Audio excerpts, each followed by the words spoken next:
Well, all across the world, people are reacting to the news that President Donald Trump is pulling the United States from the Paris Climate Agreement. We've been talking about this all week. The president claiming the deal would hurt the jobs market, and he says he does plan to renegotiate it. But several leaders throughout Europe are saying, look, that's not even an option. And leaders here at home, like our own governor, Jay Inslee, vowing to do their part to stick to the Paris Accord on their own. So still a lot of questions this morning. So joining us now to help us unpack some of those, political science professor Mark Smith with the University of Washington. Thank you so much for joining us. Glad to be here. So the president comes out and says, we're leaving.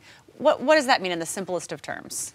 It doesn't mean we're leaving today. Right. What it means is setting in process the steps to leave, which actually won't complete until after the next election. So the next president, if it's not Donald Trump, could reverse that. This is something a lot of people are kind of starting to learn more about for the first time. I don't think a lot of people realize we are now one of only 3 countries that aren't a part of this deal, Nicaragua and Syria being the other 2. What do you think that this means as far as the political message that this sends on a global scale? Well, it certainly signals to other countries that the leadership of the United States doesn't take climate change seriously as a problem. Now, of course, the United States is more than just the leadership at that time. There's businesses, local governments, state governments. All of their steps will continue to unfold, but at least the formal leadership of the U.S. government is sending this signal. This is a tricky topic to tackle because there are 2 sides of it. However, people on either side will argue there aren't. There can't be 2 sides to an issue that is fact, as one side claims. The other side claims, no, we don't have enough to support it. So there's a lot of back and forth about it. For example, our governor, Jay Inslee, who we've mentioned, has come out and said, you know, this is really important for here in our state about clean energy, how we can keep it thriving. The president, though, arguing that it harms the entire country. What do you make of that? And a lot of people are saying that because of this differentiation, it's basically indicating that this is more fulfilling a campaign promise that Trump made on the campaign trail. What do you make of that? Right. Well, he certainly did promise on the campaign trail to withdraw from the agreement. So in that respect, it is fulfilling a campaign promise.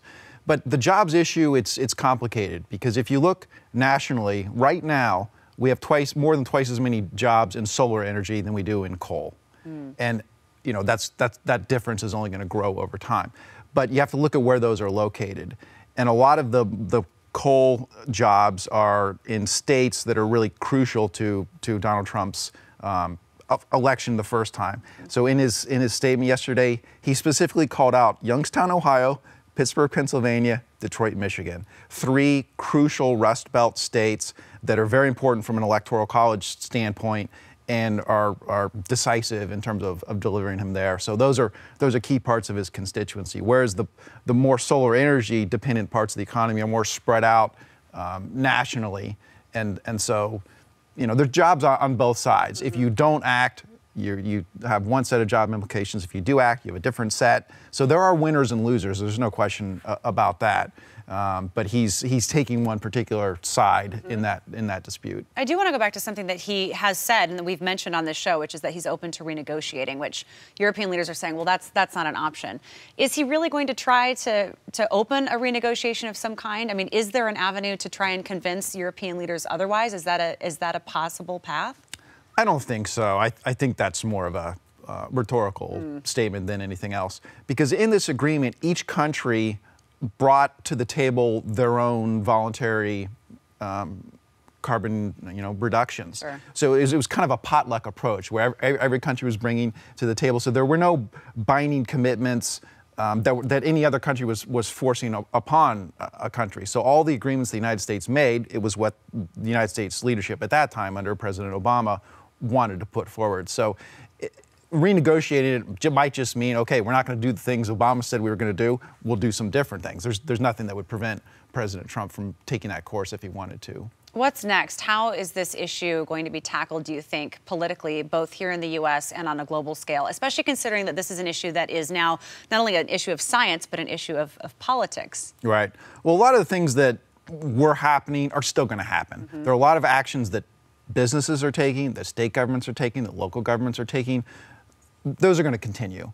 There will continue to also be technology development. The cost of solar energy has come down so much in just the last 5 or 10 years. Same thing with wind. You know, there's tidal power, geothermal, hydroelectric. There are a variety of renewable sources that are becoming more cost competitive. And I think in the long run, the only political avenue is if the efficiency gains in renewable energy are such that even if you don't care about climate change, even if you don't think climate change is real, that there's still a cost advantage to those. That's when you start to see the action really ratcheting up. So when it becomes more of a business issue and impact business in that way. Right. Interesting. Professor Mark Smith with the University of Washington, thank you. Great insight, as always. Yeah, thank you. Glad really to be here. Appreciate it. All right.